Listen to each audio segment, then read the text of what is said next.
Je me souviens d'un combat qu'on a mené, par exemple. Moi, j'ai mené un combat à l'Union des artistes parce que les répétitions au théâtre, c'était pas payé. Tu sais, tu répètes au théâtre, tu gagnes rien. Mais des fois, tu répètes pendant... Ben, pas des fois, tu répètes toujours pendant au moins un mois, des fois 6 semaines, des fois 2 mois.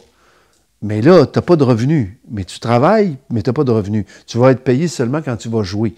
Je trouvais que ça n'avait pas de bon sens, surtout pour des jeunes interprètes qui sont là, puis qui n'ont pas d'autre travail parce qu'ils sont jeunes, ils commencent, ils n'ont pas de carrière. Alors, ils ne gagnent pas d'argent à la télévision, ils ne gagnent pas d'argent nulle part, mais ils travaillent, puis ils n'ont jamais de rémunération. J'ai dit, il faut qu'on change ce système-là. C'est devenu une bataille, puis les producteurs ont eu terriblement d'opposition à ça.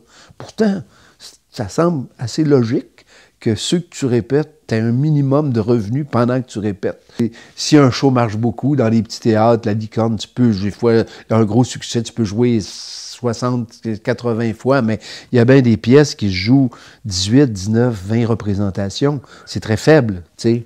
Alors, c'est pour ça, d'autant plus aussi. Si tu avais 6 mois d'exploitation, ben là, tu te dirais, c'est pas grave. Si je ne suis pas payé pendant 6 semaines, je vais jouer pendant 6 mois, mais c'est pas vrai. Tu n'es pas payé pendant 6 semaines, puis tu joues pendant 3 semaines.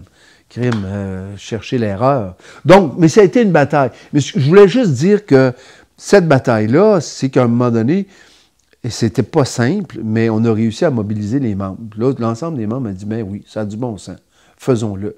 Puis là, ça s'est réglé. Là, il y avait une résistance de la part des producteurs de théâtre, qui ne sont pas des maisons qui font des millions, ça on le comprend. Il fallait qu'ils répartissent les montants d'une façon différente. Et il y avait une résistance opiniâtre. Et on est allé jusqu'à dire, ben, moi, j'ai réussi à convaincre mes collègues que là, si ils ne cédaient pas, on allait faire la grève. On allait arrêter des productions. On ne jouerait plus. Et c'est juste là que ça a basculé. Mais il y a eu, je ne veux pas nommer de gens, là, il y a eu du monde qui se sont opposés, puis tu te dis, voyons, des actrices en particulier qui étaient à ce moment-là dans les postes de direction, qui s'opposent à ça, à cette logique-là. Je sais pas. Ils craignaient, je sais pas quoi, une faillite ou quelque chose. Ils craignaient que ça leur cause des problèmes financiers énormes, puis ça n'a pas été le cas. Et puis c'est devenu maintenant une pratique courante, puis tout le monde vit très bien avec ça, tu sais. Idéalement, moi, ce que je voulais, c'est qu'on ne touche pas au cachet, puis qu'il y ait un peu plus d'argent. Mais dans les faits, c'est un peu ça qui s'est passé. Les gens ont dit, ben, ils ont dilué les cachets sur les répétitions. Sauf que ça a changé certaines pratiques, parce que maintenant, les répétitions sont payées.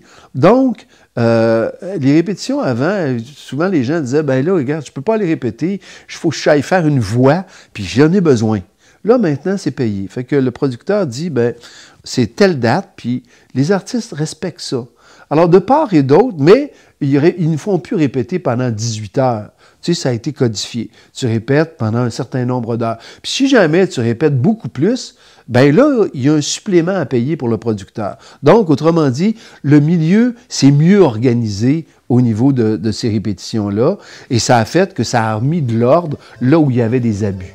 Ça n'a pas coûté tellement plus cher aux producteurs, peut-être un peu plus, mais pas beaucoup. Mais ça a mis de l'ordre.